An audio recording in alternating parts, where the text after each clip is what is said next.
مولا علی علیہ السلام نے فرمایا 4 باتیں اپنی بیوی کو کرنی مت بتانا۔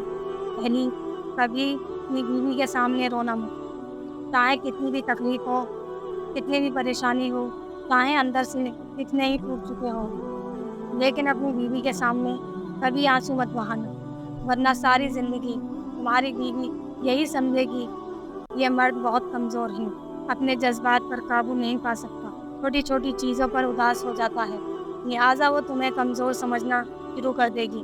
نمبر 2، بیوی کے سامنے اس کے گھر والوں کی برائی مت کرنا، کیونکہ ایک عورت جب شادی کرتی ہے تو وہ اپنا گھر چھوڑ کر آتی ہے، لیکن اپنے ماں باپ کبھی کوئی نہیں چھوڑ سکتا۔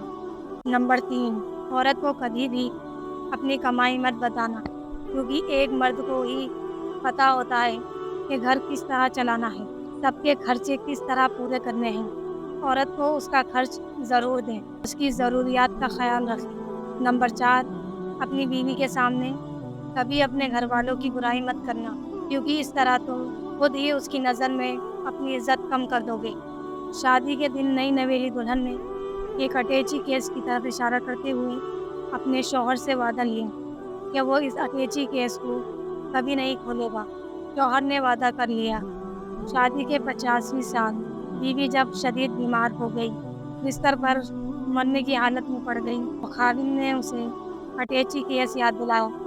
بیوی بولی، اب یہ وقت ہے اس اٹیچی کیس کے راز کو فاش کرنے کا، اب آپ اس اٹیچی کیس کو کھول لیں۔ خاوند نے اٹیچی کیس کھولا تو اس میں سے 2 گڑیاں نکلیں۔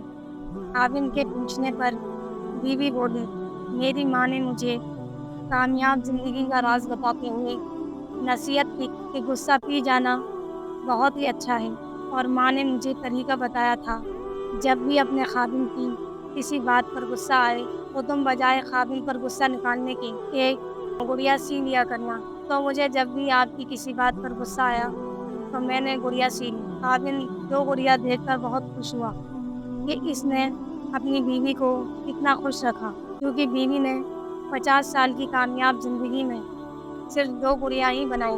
محبت میں شدت معنی نہیں رکھتی، محبت میں عزت معنی رکھتی ہے۔ ایک ہوتا ہے کسی کو اپنی طبیعت کے مطابق ڈھال لینا، اور دوسرا ہوتا ہے کسی کی طبیعت کے مطابق ڈھل جانا۔ ان دونوں پہلوؤں میں انداز نرمی اور محبت والا ہو تبھی رشتے بنتے ہیں، ورنہ جھگڑوں کے سوا کچھ حاصل نہیں ہوتا۔ اللہ تعالیٰ نے دنیا میں جو سب سے پہلے رشتہ بنایا وہ میاں اور بیوی کا ہے، اور پھر باقی سارے رشتے اس کے بعد بنائے۔ اور پھر یہ رشتہ تو ہے بھی ایسا کہ کتنی بھی دھوپ چھاؤں آئے اس رشتے میں ایک دوسرے کے بغیر گزارا ہو۔ ایسی مزید ویڈیو دیکھنے کے لیے ہمارے چینل کو سبسکرائب کریں۔ اللہ حافظ۔